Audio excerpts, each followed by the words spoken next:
செய்திருக்கிறார்கள் என்று சொன்னால்,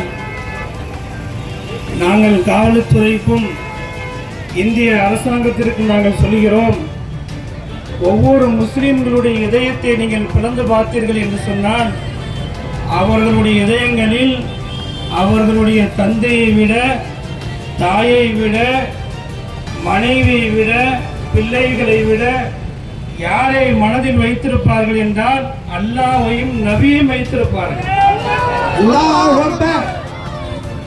என்றால் முஸ்லிம்க்கு அப்படி போதிக்கப்பட்டிருக்கிறது, அப்படியே வளர்க்கப்பட்டிருக்கிறார்கள். ஒரு தடவை உமர் ரலியல்லாஹு அன்ஹு அவங்க வந்து கேட்கிறாங்க, யார சொல்லலாம், நான் உங்களை நேசிக்கிறேன் என்று சொன்னாங்க. அப்ப நபி ஸல்லல்லாஹு அலைஹி வஸல்லம் கேட்டாங்க, நீ எந்த அளவுக்கு என்ன நேசிக்கிறீங்க? நினைவுபடுத்தி அதே போல ஐயை நீக்கி அவர்களை நோக்கி கற்களை வீசியதினால் அப்போ அல்லாஹ்